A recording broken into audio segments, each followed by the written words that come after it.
Hey guys, I'm back with another tutorial video. So hopefully you enjoy this one. This one is actually pretty small and pretty basic in my opinion. I'm pretty much going to show you how to create external plastic pieces for your latex or silicone mask. So this technique can actually be applied to both latex and silicone.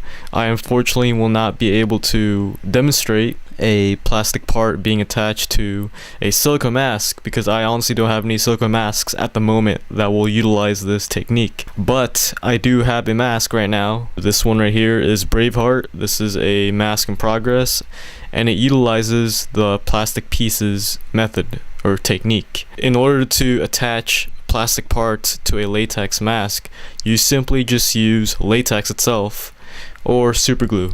Okay, in this case I use neither because the plastic parts that I did for this specific design is actually supported by wire, and that's pretty much how it's staying on. Okay, so there's actually many ways to do this when you're using latex, but if you're using a silicone mask and you want to add some sort of plastic part to it, you will need Thivex, which can be bought at Smooth On. That stuff will actually thicken up your silicone mask or your silicone batter, and you're pretty much going to use that to stick the plastic part onto the silicone mask. So it's actually a bit more harder with silicone. What is cool about doing plastic pieces for a mask is that it allows you to modify your mask even further than before. The plastic pieces can be in the form of gears, horns, teeth, and pretty much anything that you want. So before we get started on this tutorial video, I would like to let you guys know that I am not a professional at mask making, and I'm not trying to be. What you're about to see in this tutorial video is a method that works for me personally, and this is pretty much how I do it. So feel free to experiment further on this method that you're about to see.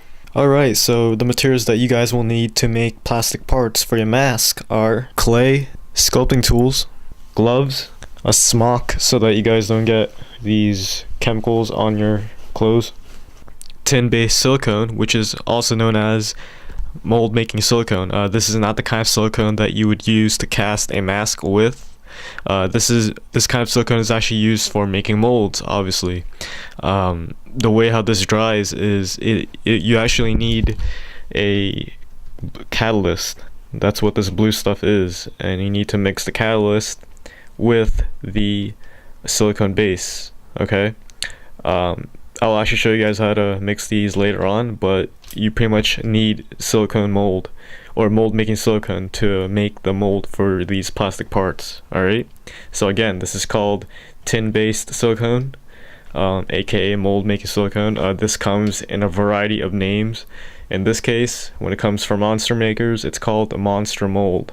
Okay, it might be called something else in some other site or store, but above all else it's called tin based silicone. Alright, so please keep that in mind. You would obviously need some plastic as well. In this case I'll be using fiberglass resin, as well as the activator that goes along with it. The activator is important because without the activator the fiberglass itself will not harden. Okay, so please also buy this if you're planning on using fiberglass.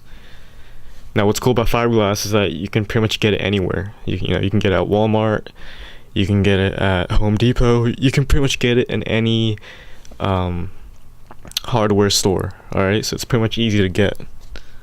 You guys can also choose to use a different kind of plastic, which is called two-part polymer plastic. As you all remember, I've used that type of plastic in previous projects in the past. I unfortunately cannot demonstrate that type of material to you guys because I honestly ran out. But if you guys want me to explain what that material is, remember it's two-part polymer plastic. It is easy to mix. All you need to do is mix both parts A and B, and it actually starts to harden in around 2 minutes. Alright, so it's pretty simple to use. Remember, that material is called two-part polymer plastic. Okay, but in this case, for the sake of this tutorial video, I'll be using fiberglass resin. Alright, and of course you guys will need a respirator, and also when you guys are doing the casting part, please work outside. Okay, a mixing stick and a cup, And last but not least, super glue. This actually only applies to latex masks because super glue bonds well to both latex and plastic. So the first step is to obviously sculpt your plastic parts. In this case, I already did that, and they're pretty much circular cog-like shapes that will actually fit the theme of this particular mask alternate that I'm going to do. Be mindful of the thickness when you guys are sculpting these plastic parts, because the thickness of the pieces themselves actually determine the thickness of the plastic part, which is quite obvious, right? Also, be sure to sculpt it on something fairly smooth. In this case, I'm using a clipboard.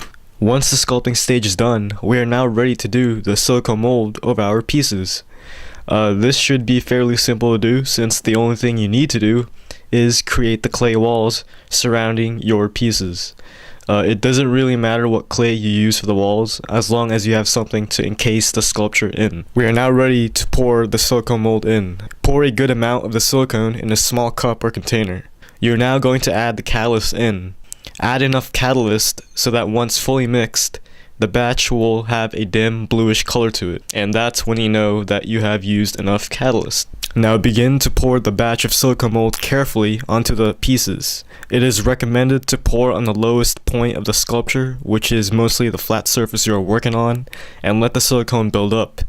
This is to ensure that you won't get any air bubbles in the finished silicone mold itself. So once everything is all set to go, you will now wait for it all to dry. Tin-based silicone usually takes several hours to a day to dry, so please be very patient.